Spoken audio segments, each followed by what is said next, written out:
Deixei vocês na expectativa até hoje para saber um pouquinho mais da continuidade da história. Bom, tinha eu lá alguns embriões congelados, eu já sabia que a qualidade deles eram muito ruins, né? Para quem não conhece muito esse processo, depois que tem a junção do espermatozoide com o óvulo, ele vai começar a aumentar, a dobrar a quantidade de células, até formar o embrião de fato, que acontece no 5º dia. Quando essas células não estão com uma qualidade muito boa, geralmente eles optam por congelar antes, no 3º dia, para depois descongelar e ver qual é que é a situação dessas células, né? Vamos falar assim. E quando eu já estava recuperada, já tinha voltado para minha casa, passado um tempo, eu não lembro quanto tempo entre o TI e a transferência dos embriões se passaram. Mas quando eles descongelaram esses embriões, no dia que eu ia fazer a transferência, todos eles morreram, né? Então a qualidade não era boa, tudo estava meio que errado, assim. Mas foi para mim um baque muito grande, porque depois de tudo que eu tinha passado, gente, eu nem imaginava tentar fazer uma outra FIV, né? Eu tinha quase morrido, eu fiquei muito mal, fiquei muito tempo numa UTI.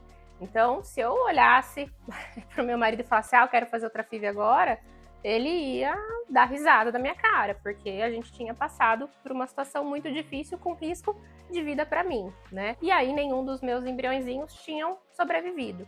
Então eu fiquei muito mal, foi uma época assim muito triste, mas que eu agradeci a Deus por estar viva e comecei a pensar até em adoção, em outras coisas nesse sentido, né?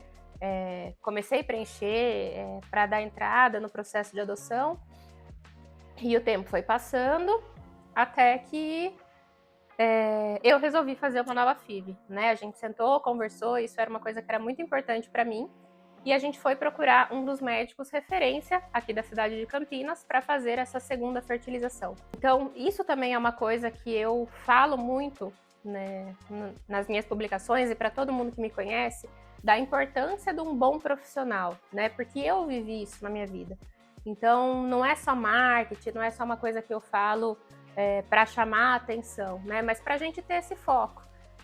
O que eu preciso fazer hoje? Seja para a nossa saúde, seja para alguma coisa da nossa casa, para os nossos filhos.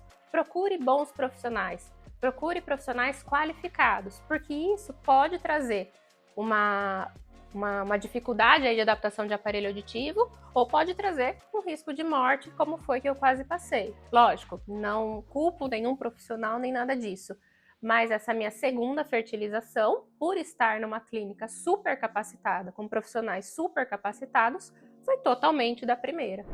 Eu lembro que eu cheguei lá triste, né, porque eu já estava triste há tantos anos tentando engravidar, e depois de tudo que eu passei, e todos os embriões mortos, então eu falava, Jesus, acho que realmente tem um problema muito grande. E eu lembro dessa primeira consulta com esse profissional e do abraço que ele me deu pós-consulta, de falar, olha, hoje, Yolanda, eu não consigo te falar se você tem um problema, se seu marido tem um problema, porque nada foi feito aqui. Eu não sei como foi feito essa fertilização nessa outra clínica. Eu não posso te falar da qualidade, né? Então eu só vou conseguir te falar se vai dar certo, se não vai, da gente fazer aqui, da gente tentar fazer aqui. E aí sim, fomos de novo para o processo, fiz toda a parte de indução hormonal de novo. A parte de punção de óvulos, que era o que eu tava com mais medo aí, foi maravilhosa. Eu não tive absolutamente nada de dor, diferente da outra vez, que foi um caos. E conseguimos, se eu não me engano, 9 embriões muito bons. E eu fiquei muito feliz. Eles chegaram até o 5º dia, então tava tudo perfeito. E aí, na época que a gente foi fazer a transferência, veio a grande dúvida.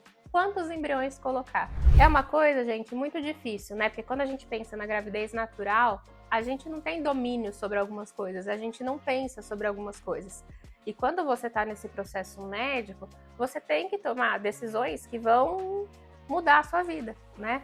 Que vão seguir para um rumo ou para o outro. Só que você é humano, você não sabe qual é o plano de Deus, você não sabe qual é a melhor decisão a se tomar. Então você faz o que você tem na mão na hora, né? E eu, na mão, na hora, tinha. Faz, sei lá, 5 anos que eu tô tentando engravidar, passei por uma coisa muito difícil E o médico me perguntou, e aí, vamos pôr 1 ou 2 embriões? E a gente resolveu colocar 2, porque eu pensei, a chance de ter uma gravidez é dobrada, é muito maior do que colocar um só e não dar certo. E aí fizemos a transferência de 2 embriões.